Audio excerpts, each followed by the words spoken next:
भज गुरे मन श्री नंद नंदन अभय चरणारविंद।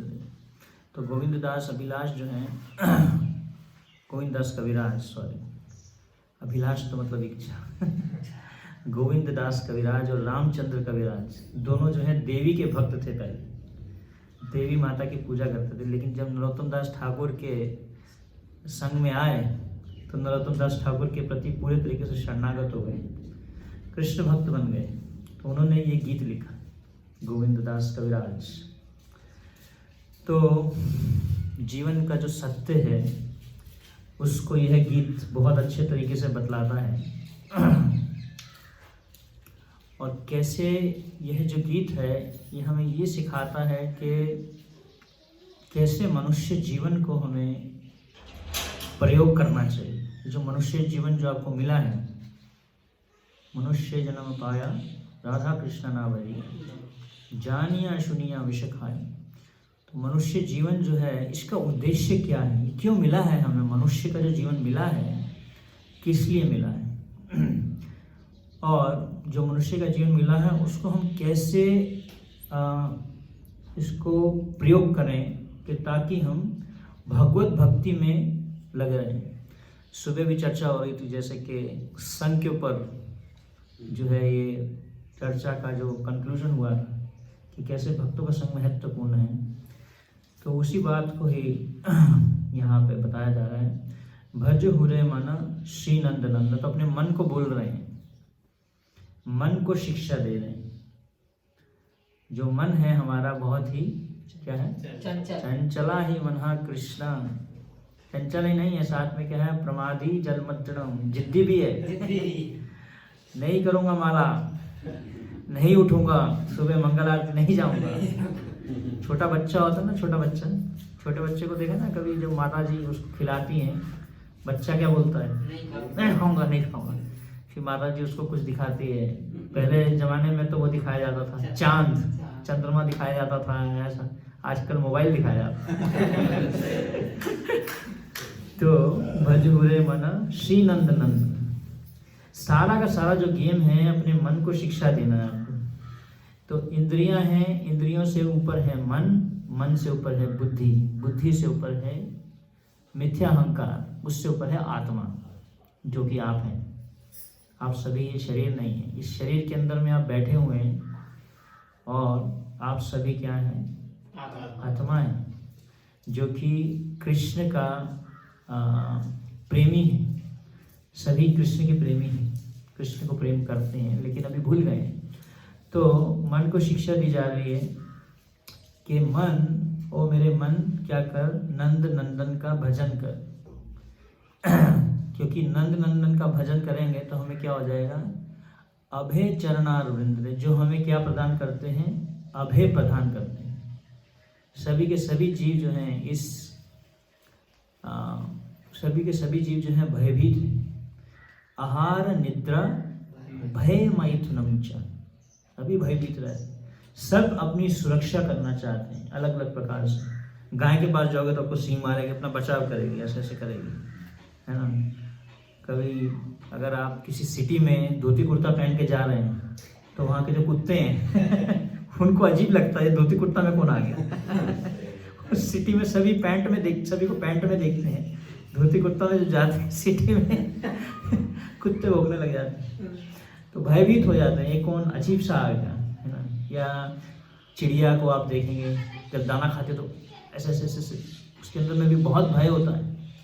गाय भी कितना डरती है जब वो मृदंग की आवाज़ सुनती है या मृदंग को देखती है, उससे भयभीत होती है, उसको भय आ जाता है। इसी प्रकार से जो मनुष्य हैं उनमें भी बहुत भय है, अलग अलग प्रकार का भय। भविष्य में मेरा क्या होगा, लड़कियां सोचती हैं कि मेरा विवाह कैसे होगा, लड़के सोचते हैं मेरी नौकरी कैसे लगेगी। तो फ्यूचर क्या कहते हैं, इनसिक्योरिटी मतलब कि एक प्रकार है असुरक्षा। तो हर व्यक्ति अपने भविष्य को सुरक्षित करना चाहता है, लेकिन कुछ पता नहीं है कब क्या हो जाए जीवन में। कमल दल जल जीवन तलमल, भजहु हरि पद नीति। कभी भी मृत्यु आ सकती है, एक भक्त बता रहे थे कि परीक्षित महाराज के पास में 7 दिन और 7 रात, हमारे पास में 1 सेकंड में नहीं पता कि कब जो है हमारा जो जीवन है ये फिसल जाए, कभी मृत्यु आ सकती है, इसका कोई पता नहीं है। एक भक्त है, मैं उनको जानता हूँ, अपने यहाँ हाथ पे उन्होंने लिखा है कि यहाँ पे जब करते हैं, जब करने से पहले उन्होंने यहाँ पे अपने हाथ पे छापा हुआ है पूरे ऐसे हाथ में, मेरी मृत्यु कभी भी आ सकती है। तो ऐसे देखते हैं फिर वो कभी भी हरे कृष्ण कृष्ण कृष्ण हरे हरे, हरे राम राम राम हरे हरे। ध्यान से, ऐसे बहुत ध्यान से जब कर, सही बात है, एक्चुअली में सच्चे है। युधिष्ठिर महाराज को पूछा गया, जब यक्ष ने अलग अलग प्रकार के प्रश्न पूछे तो युधिष्ठिर महाराज को एक प्रश्न पूछा कि सबसे बड़ा क्या आश्चर्य है इस दुनिया में, जो है क्या चीज है जो सबसे बड़ा आश्चर्य है। तो युधिष्ठिर महाराज ने बोला सबसे बड़ा आश्चर्य यही है कि सभी लोगों की मृत्यु तो हो रही है, लेकिन मुझे लगता है कि मेरी मृत्यु नहीं होगी, यह सबसे बड़ा आश्चर्य है। अहानि हानि भूतानि गच्छन्ति यमालयम शेषस्थानम इच्छन्ति किम आश्चर्यमतः परम।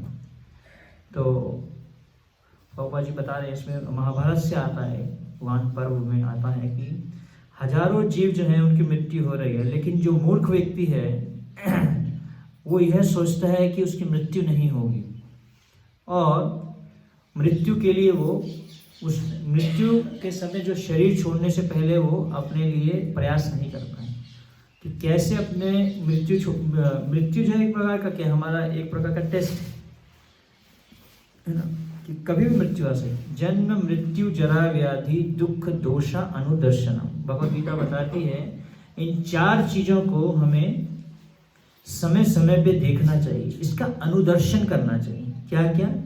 जन्म, मृत्यु, जरा मतलब बुढ़ापा, व्याधि मतलब बीमारी। इन चारों चीजों का जो हमें क्या करना चाहिए? अनुदर्शन करना चाहिए, और भक्ति में उत्साह लेना चाहिए इन चीजों को देख के, उसके बारे में विचार करना चाहिए। तो मृत्यु तो कभी भी आ सकती है, लेकिन जो मूर्ख व्यक्ति है वो सोचता है कि मेरी मृत्यु कभी नहीं आएगी। तो शमशान में जाते हैं लोग, मुर्दे को जलाते हैं। पता है ना, दिल्ली में गाजियाबाद के पास में एक शमशान घाट में कुछ लोग किसी को जलाने गए, तो कम से कम जिसके नीचे खड़े थे, छप्पड़ के नीचे, तो वो छप्पड़ ही गिर गया, और फिर 100 से लोगों की मृत्यु, 100 से ज्यादा लोगों की। अब जो जिसने कंस्ट्रक्शन किया था उसको पकड़ा जा रहा है, भाई कैसे जो है इतने लोग मारे गए, जलाने गए थे किसी पता नहीं था कि वहां मृत्यु लिखे। देखो, मेरी मृत्यु नहीं होगी, ये तो गया ये जल गया, लेकिन मेरा कुछ नहीं होगा। 100 से ज्यादा लोग मारे गए शमशान घाट। क्या पता कभी भी मृत्यु आ सकती है, सच बात है ये। एक भक्त बता रहे थे कि कैसे कभी कभी आप गर्मियों में देखा ना, बहुत सारे कीड़े रात को उड़ते हैं, बहुत सारे मच्छर, पता नहीं होता अगले सेकंड सुबह उनकी मृत्यु होने वाली है। एक क्या कहते हैं, भेड़ होती है, जब उसको काटा जाता है तो दूसरी देखती है, हाँ मेरे को कुछ नहीं होगा, इसको काटा जा रहा है, मेरे को कुछ नहीं होगा। तो मृत्यु कभी भी आ सकती है। कमल दल जल जीवन तलमल भजहु हरिपद नीति नहीं। तो इसलिए परीक्षित महाराज के पास में तो समय था, लेकिन हमारे पास में कितना समय है तो कोई नहीं कह सकता। कभी भी हमारे साथ में मृत्यु आ सकती है। तो इसलिए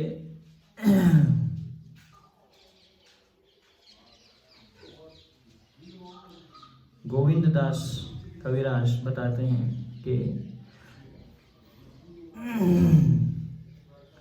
अभय चरणारविंद में भगवान नंद नंदन का भजन करो, जो आपको अभय प्रदान करते हैं। जब किसी भौतिकवादी का भी आप देखिएगा, जो भक्त नहीं है, अगर उसके घर में किसी की मृत्यु होती है तो कैसे उसका व्यवहार होता है, पागल हो जाता है, समझता नहीं है। अर्जुन को भगवान ने बोला, ये जो मृत्यु का जो ज्ञान है, आत्मा का जो ज्ञान है, आत्मा के ज्ञान को समझिए। अर्जुन बोल रहा था, ये सब तो मेरे परिवार वाले हैं, इनको मैं कैसे मार सकता हूँ। भगवान बोले सबकी मृत्यु मैंने ऑलरेडी कर दी है। भगवान ने और उनको आगे का दिखाया, देखो सब मर चुके हैं। विश्व रूप जब दिखाया उसमें दिखाया सबकी मृत्यु हो चुकी है। एक बार हमारे एक भक्त जो है ऐसे ही प्रवचन कर रहे थे, थोड़े किसी शहर में कर रहे थे, तो वहाँ पे एक सज्जन खड़े हो गए, बोले आप ये नेगेटिव बातें क्यों करते हैं, ये नेगेटिव बात क्यों कर रहे हैं आप, पॉजिटिव बात करो, मृत्यु आ जाएगी, डरा के भक्ति को कराए। सो एक संस्था है जो बोलती है हम आपको उसका नाम है आर्ट ऑफ लिविंग, जीवन का जीने का तरीका सिखाते। लेकिन प्रभुपाद जी ने बोला हम सिर्फ आर्ट ऑफ लिविंग नहीं सिखा रहे, हम आर्ट ऑफ डाइंग भी सिखा रहे, मरना कैसे है वो भी सिखा। और प्रभुपाद जी ने करके दिखाया अपने जीवन से। प्रभुपाद जी ने इसको सिखाया कि कैसे जीना है और कैसे मरना है। जो भक्त लोग हैं वो जीना भी जानते हैं और मरना भी जानते हैं है ना। कुत्ते बिल्ली की तरह नहीं मरना, कैसे मरना है भगवद गीता बताती है। यम यम वापि स्मरण भावम त्यजन्ते कलेवरम तम तमेवेति कौन्तेय सदा भावभाविता। मृत्यु के समय जैसा जिस व्यक्ति का भाव रहता है उसको वैसा ही शरीर प्राप्त होगा। जिस बारे में वो सोचेगा, जिसके प्रति वो आसक्त है, उसको वैसा ही शरीर मिलेगा। अगर कोई अपनी आसक्तियों के बारे में सोच रहा है, कोई जानवर के बारे में, उसको वैसा जानवर का शरीर मिलेगा। तो मरते समय क्या आपका मानसिकता क्या है, आपका मन कहाँ है? मन जो है कहाँ होना चाहिए? हरे कृष्ण महामंत्र में, हरे कृष्ण कृष्ण कृष्ण हरे हरे, हरे राम राम राम हरे हरे। एक भक्त ने बताया कि इस दुनिया में कोई भी सेफ स्थान नहीं है, कोई भी ऐसा स्थान नहीं है जहाँ पे जो है हम सुरक्षित हैं। प्रभुपाद जी एक बार फ्लाइट में थे और प्रभुपाद जी के प्रसाद का समय हो गया था और हवाई जहाज उतरने का समय हो रहा था। प्रभुपाद जी बोले मेरा प्रसाद लेके आओ, और सभी वहाँ पे अनाउंसमेंट हो रही थी हवाई जहाज में कि सभी अपनी सीट बेल्ट बांध लें, अभी हवाई जहाज जो है थोड़ी देर में लैंड होने वाला है, लाइटें बंद हो जाएंगी, खिड़की खोल दें, ऐसे करके जो अनाउंसमेंट होता है, अनाउंसमेंट किया जा रहा था हवाई जहाज में। और धीरे धीरे जो है हवाई जहाज को नीचे लाया जा रहा था, बादलों से नीचे आ रहा था। और प्रभुपाद जी अपने सर्वेंट को बोलते मेरा प्रसाद लेके आओ, समय हो गया था खाने का। तो सर्वेंट बोला प्रभुपाद अभी हवाई जहाज लैंड हो रहा है, इसके बाद में आपको प्रसाद दे दूंगा। प्रभुपाद बोले नहीं अभी लेके आओ। वो गया, प्लेट धोया, फटाफट प्रभुपाद को प्रसाद सर्विंग करना चालू किया। और जो हवाई जहाज है वो जब नीचे जा रहा था तो थोड़ा थोड़ा गड़गड़ा रहा था और हिल रहा था, ऐसे ऐसे जो होता है ना बादलों से जब नीचे जाता है तो हिलता है हवाई जहाज। तो नीचे जा रहा था गड़गड़ करके, बहुत ज़्यादा जो है उसमें क्या कहते हैं डिस्टर्बेंस सा हो गया हवाई जहाज में। तो उनका जो सर्वेंट था, प्रभुपाद का सर्वेंट, बहुत डर गया। प्रभुपाद अपना आराम से प्रसाद ले रहे हैं, आराम से खा रहे हैं उसको, प्रसाद को बिल्कुल घबराए नहीं। और एकदम से जैसे ही हवाई जहाज नीचे उतरा, गड़गड़ करके एकदम से रुका, तो उनका जो सर्वेंट था बोला बच गए। तो प्रभुपाद बोलते हैं इस दुनिया में कोई भी सुरक्षित स्थान नहीं, कहीं भी सुरक्षा नहीं। जब दूसरा विश्व युद्ध चल रहा था तो प्रभुपाद कलकत्ता में अपने घर में बैठे हुए पूड़ियाँ तल रहे थे, कचौड़ियाँ बना रहे थे, कचौड़ी। तो प्रभुपाद बोलते हैं वहाँ पे अगर बम ने मेरे को मारना है तो मार देगा, अगर मेरे कर्म में मरना नहीं है तो नहीं मरूंगा। सही बात है ना। तो जिसका कर्म में है मरना वो तो मरेगा, वो बचेगा तो इस बात का कोई वो नहीं। तो इसलिए इस दुनिया में कोई भी सेफ स्थान नहीं है, कहने का कोई भी सुरक्षित स्थान नहीं है। लेकिन एक ही सुरक्षित स्थान है इस दुनिया में, वो क्या है? भक्तों का संग। क्योंकि भक्तों के संग में भक्त जो हैं आपको भगवान नाम का उच्चारण करने के लिए बोलेंगे, वो आपको सहायता करेंगे कैसे शरीर छोड़ना। जैसे प्रभुपाद जी थे, जब उन्होंने शरीर छोड़ा तो प्रभुपाद जी शरीर को, अगर आप प्रभुपाद हाउस वृंदावन में आएंगे वहाँ पे उनका बेड पड़ा हुआ है, बेड, उस पर एक वीडियो भी है कैसे प्रभुपाद जी ने शरीर छोड़ा। वो एक वीडियो बनाया है, अभी अगली बार हम आपको वीडियो दिखाएंगे प्रभुपाद जी का, एक हम लेके आएंगे उसको वीडियो दिखाएंगे प्रभुपाद जी ने कैसे शरीर छोड़ा अपना। तो जब प्रभुपाद जी शरीर छोड़ रहे थे तो मुंह से क्या बोल रहे थे? भागवतम के ऊपर में बात कर रहे थे, श्रीमद् भागवतम की चर्चा कर रहे थे। और सारे शिष्य उनकी बातों को रिकॉर्ड कर रहे थे। और जो डॉक्टर हैं, डॉक्टर ने बोला था ये जो स्वामी जी हैं इनको जो बीमारी है अभी, इनको बहुत तकलीफ हो रही है, बहुत इनको दर्द हो रहा है। लेकिन प्रभुपाद जी जब लेटे वो बोल रहे थे भागवतम, अगर आप वो वीडियो को देखेंगे उनको बिल्कुल भी ऐसा उन्होंने दिखाया ही नहीं।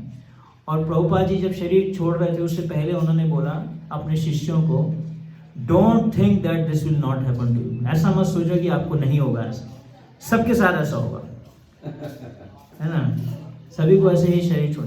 तो प्रभुपाद जी ने जब शरीर छोड़ा तो स्मरण कर रहे थे कृष्ण का, भागवतम का, उनका मन पूरे तरीके से कृष्ण में फिक्स था। यहाँ हमारे को थोड़ी चीटी काट जाती है, थोड़ा बुखार हो जाता है, आज मंगल आरती नहीं जाएंगे, थोड़ी सर्दी पड़ जाती है तो बोलते हैं मंगल आरती नहीं जाएंगे। प्रभुपाद जी ने ऐसे नहीं, प्रभुपाद जी बिल्कुल दिव्य चेतना में थे, इतनी उनको परेशानी हो रही थी तो भी प्रभुपाद जी जो है अपनी जो सेवा है, जो उनके गुरु ने उनको आज्ञा दी थी कि जब भी आपको समय मिले अंग्रेजी भाषा में जो है भक्ति का प्रचार करो, और जब भी पैसा हो किताबें छापो और किताबों को वितरित करो। ये प्रभुपाद जी को 2 आज्ञाएं मिली थी, तो उसको शरीर छोड़ते समय भी जो है इस बात का पालन कर रहे थे, इतना उनका जो है भक्ति था। तो कहने का अर्थ ये है कि जब भौतिकवादी शरीर छोड़ता है तो वो कुत्ते बिल्ली की तरह शरीर छोड़ देता है, लेकिन जो भक्त हैं वो कृष्ण का स्मरण कर, आर्ट ऑफ डाइंग, शरीर छोड़ने की जो कला है, मरने की जो कला है और जीने की जो कला है, वो हमें प्रभुपाद जी ने सिखाई कि कैसे हमें जो है अपना जीवन जीना चाहिए। तो इसलिए ये जो गीत है ये बहुत ही सुंदर बताता है कि कैसे हमें अपने मन को भगवान नंद नंदन के चरणों में लगाना चाहिए। और सबसे पहला तरीका है मन को शुद्ध करने का, चेतो दर्पण मार्जनम भव महादावाग्नि निर्वापणम श्रिया कैरव चंद्रिका वितरणम विद्यावधु जीवनम आनंदाम्बुधिवर्धनम प्रतिपदम पुनामृता स्वादनम सर्वात्म सपनम परम विजयते श्री कृष्णा संकीर्तनम। तो भगवान का जो कीर्तन है, भगवान का जो नाम है, इसके द्वारा अपने मन को शुद्ध करना है। इसलिए भक्ति सिद्धांत ठाकुर बोलते हैं अपने मन को सुबह में 100 बार झाड़ू से पीटो, शाम को जूते से पीटो। कौन बोलता है? गोपाल जी के जो गुरु थे। मतलब कहने का अर्थ है कि अपने मन को धीरे धीरे कृष्ण में लगाओ, छोड़ो नहीं इस बात को। सुबह हरिनाम का जप करना मत भूलो, शाम को भी मत भूलो। रूप गोस्वामी बोलते हैं always remember Krishna, never forget Krishna. हर समय कृष्ण को याद करो, कभी भी कृष्ण को भूलो नहीं। तो दुर्लभ मानव जन्म सत्संगी, मनुष्य का जो शरीर है वो क्या है? दुर्लभ, बहुत मुश्किल से मिलता है। कई कई योनियों में जाने के बाद में, कई कई जन्मों के बाद में जो है आपको ये मनुष्य का शरीर मिला है। जैसे एक भक्त बता रहे थे कि अगर कोई आपको अमेरिका से कोई एक सुंदर सा वस्तु ला के दे तो आप क्या बोलेंगे उसको? अमेरिका का है, मेड इन अमेरिका या मेड इन चाइना। चाइना का तो माल नकली होता है। एक वायरस असली था। लेकिन इंडिया में वो काम नहीं किया। इंडिया में उसने बहुत प्रयास किया लेकिन इतना नहीं कर पाया जितना दूसरे देशों में किया। हाँ, तो जैसे कोई आपको अमेरिका से कुछ ला के देता है वस्तु तो आप क्या बोलते हो? अमेरिका का है। तो इसी प्रकार से ये जो हरिनाम है ये कहाँ का है? गोलोकेरा प्रेम धना हरिनाम संगीत। ये भगवान के गोलोक धाम का मंत्र है, इस दुनिया का मंत्र नहीं है ये, है ना। तो दुर्लभ मानव, तो दुर्लभ है ये मनुष्य का शरीर। उसी प्रकार से ये जो हमें शरीर मिला है ये कहीं कहीं योनियों के बाद में हमें मिलता है मनुष्य का शरीर। इसलिए इसको जो है हमें सही तरीके से इसको उपयोग करना चाहिए। सही तरीके से उपयोग करना मतलब कैसे हम अपने समय को उपयोग करते हैं। जो हमारा समय है जिनमें हमें सभी को 24 घंटे मिलते हैं। लोग बोलते हैं टाइम नहीं है, माला करने का टाइम नहीं है, ये करने का टाइम नहीं है, भक्ति करने का टाइम नहीं है। सभी को तो 24 घंटे मिलते हैं। नरेंद्र मोदी को भी 24 घंटे मिलते हैं, आपको भी 24 घंटे मिलते हैं, मुझे भी 24 घंटे मिलते हैं। तो आपके पास टाइम कैसे नहीं है? सभी के पास टाइम तो है, लेकिन टाइम हम कैसे प्रयोग कर रहे हैं, ये हमारे ऊपर। भगवत गीता ये सिद्धांत को सिखाता है कैसे हम अपने समय को प्रयोग करते हैं। एक भक्त ने बोला ऐसा नहीं है कि टाइम नहीं है, हम भक्ति को जो है प्रायोरिटी नहीं देते, मतलब कि हम इसको महत्व नहीं देते। जब हम इसको महत्व देंगे तो समय तो है ना, हम वो चीजें करते हैं जिसको हम महत्व देते हैं ना दिन में, हम उसको मिलते हैं जिसको महत्व देते हैं। किस व्यक्ति को मिलते हैं जिसको हम बहुत महत्व, हाँ ये मेरा मित्र, इसको तो मिलूंगा, इसको नहीं मिलूंगा या ये चीज करूंगा जो अच्छी लगती है वो करते हैं। तो जिस चीज को हम महत्व देते हैं उसी में हम अपना समय लगाते हैं। तो हमारे जो आचार्य थे जैसे 6 गोस्वामी, अव्यर्थ कालात्वम, वो अपना एक भी क्षण जो है उसको वेस्ट नहीं करते थे। एक भी क्षण कृष्ण नाम के बिना नहीं बिताते थे, कृष्ण भक्ति के बिना नहीं बिताते। ऐसे थे 6 गोस्वामी। निद्रार विहार काज विजितो चात्यंतो दीनो चयो। निद्रा और आहार को उन्होंने जीत लिया था, मतलब शारीरिक चेतना पे ज्यादा ध्यान नहीं था, शरीर पे ज्यादा जोर नहीं देते थे, आत्मा पे जोर देते थे। जैसे हमारा समय है उसको कैसे प्रयोग कर रहे हैं, कितना हम उसको शरीर में लगा रहे हैं, कितना हम उसको आत्मा में लगा रहे हैं, आत्मा की शुद्धि पे लगा रहे हैं। जैसे हम एक एग्जाम्पल देते हैं हर बार। एक बार मैं ट्रेन में आ रहा था, एक प्रोफेसर को मिला था, बहुत बड़ा प्रोफेसर था एक कॉलेज का, IIT कॉलेज का। तो पहली बार ऐसे ही बैठे बैठे हमसे चर्चा हो गई, तो हमने उनको हरे कृष्णा महामंत्र जप करने के लिए बोला और हमने उनको बोला, उसने ऋषिकेश का बोला था, ऋषिकेश नहीं, तो हमने उस प्रोफेसर को बोला कि ये जो हरे कृष्ण महामंत्र है ये आत्मा का भोजन है। जैसे आप शरीर को भोजन देते हैं वैसे ही आप आपकी आत्मा को भी भोजन दीजिए, तो आपकी आत्मा संतुष्ट रहेगी। तो जब उसने ये बात सुनी, बोले मैं बहुत समय से ये मन में सोच रहा था कि ये जो भगवान का नाम है इसका हमारे लिए क्या इसका महत्व है। जब हमने उसको ये पॉइंट बोला तो बहुत छू गया ये बात। बोला अब मैं रोज महामंत्र का जप जरूर करूँ। अभी वो करता है, मिलता हूँ उसको कभी कभी, अभी वो माला करते हैं वो। तो कहने का ये अर्थ है कि हमें जैसे शरीर को हम भोजन देते हैं वैसे हम आत्मा को भी भोजन दें। आत्मा को हम भोजन नहीं देंगे, जैसे एक प्रभुपाद जी एग्जाम्पल देते हैं, एक महिला थी, उनके पास में एक सोने का पिंजरा था और सोने के पिंजरे में बहुत सुंदर तोता था। उसको रोज वो मार्केट में लेके बैठती थी, तो बहुत लोग देखने आते थे तोते को, उसको कुछ ना कुछ उसको जो है दान में देके जाते थे, क्योंकि तोता इतना बढ़िया और सुंदर था। लेकिन एक दिन वो तोता मर गया, तो अब वो पिंजरे को लेके तो गई, लेकिन किसी ने उसको कुछ नहीं। तो इसी प्रकार से ये शरीर कैसा है, पिंजरे के समान है। पिंजरे को हम जो है अच्छे से इसको डेकोरेट करते हैं, इस पे कपड़े पहनाते हैं, अच्छा इसको शोभायमान करते हैं, लेकिन जो तोता है वो तो मर जाता है। तोता तो अंदर बैठा है, उसके लिए तो हम उसको तो कुछ दे नहीं रहे। इसलिए सारे के सारे जो जीव हैं वो क्या हैं, असंतुष्ट हैं, संतुष्टि नहीं है। चाहे वो आज की यंग जनरेशन भी है, उनमें संतुष्टि नहीं है, बहुत ज़्यादा फ्रस्ट्रेशन, परेशानी, तनाव।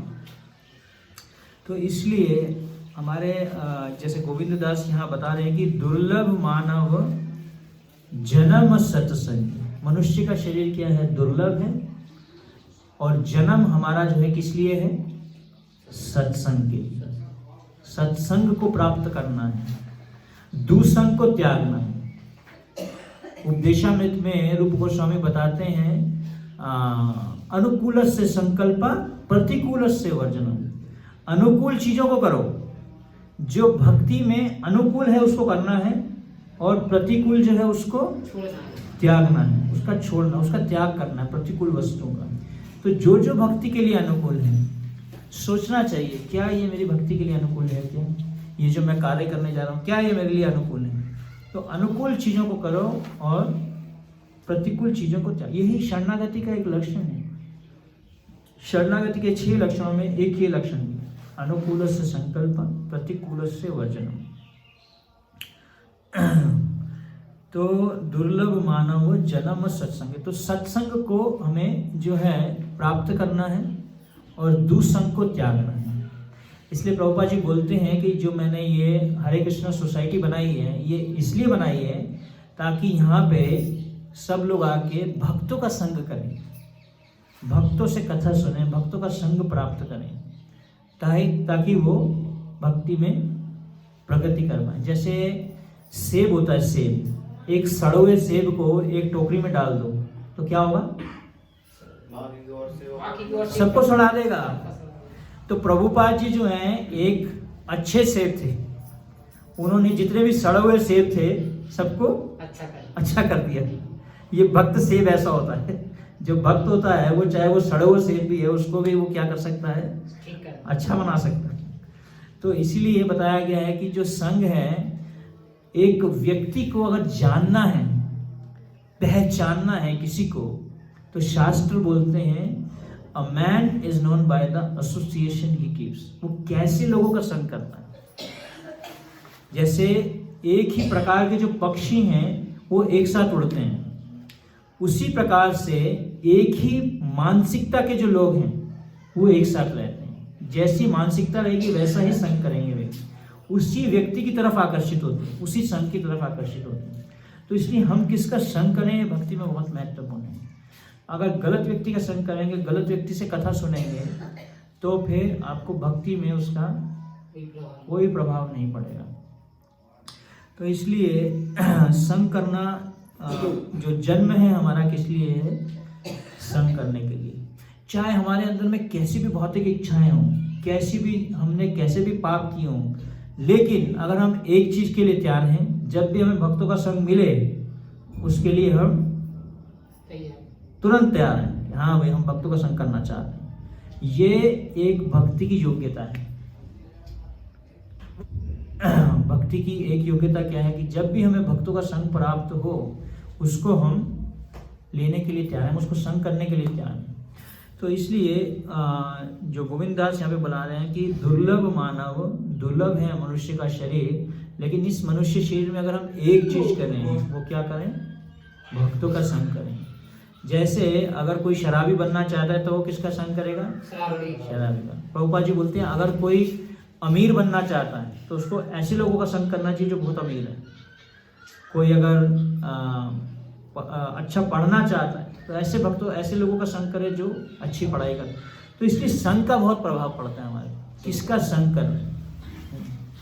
जैसे अभी आप लोग भक्ति करते हैं, लेकिन अगर आप ऐसे व्यक्ति का संग करें जो भक्ति में ज़्यादा उत्साहित नहीं है, ढीला ढाला भक्त है, एक तो ढीला ढाला भक्त है, एक तो बिल्कुल ही मायावादी टाइप है, ऐसे व्यक्ति से तो बिल्कुल दूर रहना चाहिए, नहीं तो वो आपकी भक्ति को नष्ट कर देगा। चैतन्य महाप्रभु बोलते हैं मायावादी भाष्य सुनीले होइबे सर्वनाश। किसी मायावादी से कभी भी कथा नहीं सुननी चाहिए।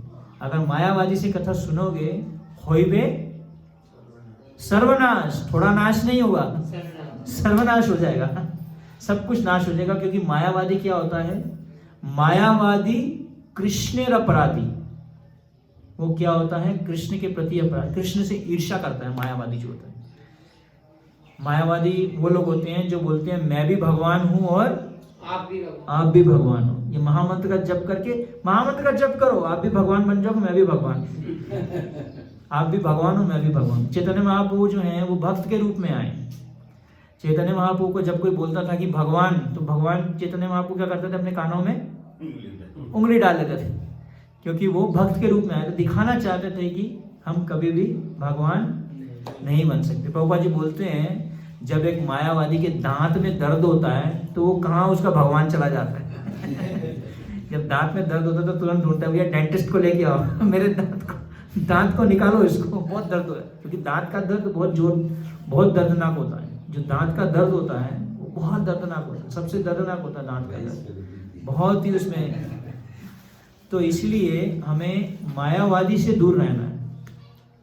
प्रभुपाद जी के जो गुरु हैं भक्ति सिद्धार्थ स्वामी ठाकुर, जब वो चलते थे रोड पे तो अगर सामने से 3 मायावादी आते थे तो देखते थे कि भक्ति सिद्धार्थ थाने तो अपनी जो रोड है वो चेंज कर लेते थे, क्योंकि वो बहुत डांटते थे। बहुत ही सिंह गुरु थे भक्ति सिद्धार्थ स्वामी ठाकुर जो है। तो इसलिए हमें मायावादी से बचना है, मायावादी का संग नहीं करना। तो इसलिए साधु संग सर्वशास्त्र को लव मात्र साधु संग सर्व सिद्धि हुए। तो साधु का संग करना, इसलिए हमें यह जीवन प्राप्त हुआ है। इसी के द्वारा ही हम क्या कर सकते हैं, तरहो ए भव सिंधु, इस भव सागर से, भौतिक भावना से, भौतिक चेतना से, इंद्रिय तृप्ति की भावना से हम ऊपर उठ सकते हैं। आई नंद तनुज किंकरम पतिताम माम विषमे भवाम बुधो, कृपया तव पाद पंकजा स्थित धूलि सदृशम विचिंतय। चैतन्य महाप्रभु बोल रहे हैं कि हमें जो है इस भाव बंधन से उठाइए। तो हरिनाम का जप करते समय अगर हम ये भाव रखते हैं कि भगवान हमें इस भाव बंधन से, भौतिक चेतना से निकालिए, तो महाप्रभु जरूर हमें हेल्प करेंगे। तो इसलिए हमें अपना समय किस में लगाना चाहिए, श्रवण कीर्तन स्मरण वंदन पाद सेवन दास्य रे, पूजन सखी जन आत्मनिवेदन गोविंद दास अभिलाष रे। इसमें लगाना चाहिए, श्रवण करने में, भगवान के बारे में श्रवण करना, कीर्तन करना, स्मरण करना, वंदन करना, प्रार्थना करना भगवान को, पाद सेवन, भगवान की चरण सेवा करना, दास्य के रूप में सेवा करना, भगवान का पूजन करना, ये सब कार्य जो है हमें नवदा भक्ति कहते हैं इसको, है ना। प्रहलाद महाराज बोलते हैं 5 साल की आयु से ही नवदा भक्ति चालू करती है। एक बार हम किसी को भगवत गीता दे रहे थे, एक लड़के को, तो बोला हाँ ये दे दो मेरे को भगवत गीता, मैं अपने दादाजी को दूंगा। मैंने कहा ये आपके लिए है, आपके दादाजी के लिए नहीं है, सभी के लिए है। कभी भी मृत्यु आ सकती है, आप भी बूढ़े हो, सभी बूढ़े ही हैं, कभी भी मृत्यु आ सकती है। कोई ये नहीं कह सकता कि हम जवान हैं वो जवान नहीं, कभी भी मृत्यु आ सकती है ना। तो इसलिए जो है ये हमारा जो जीवन है उसको किस में लगाना चाहिए, हमारा जो समय है कथा में, कीर्तन में, जब भी मौका मिले इसमें लगाएं और भक्ति में हम प्रगति करें। हरे कृष्णा। श्रील प्रभुपाद की जय। गौर भक्त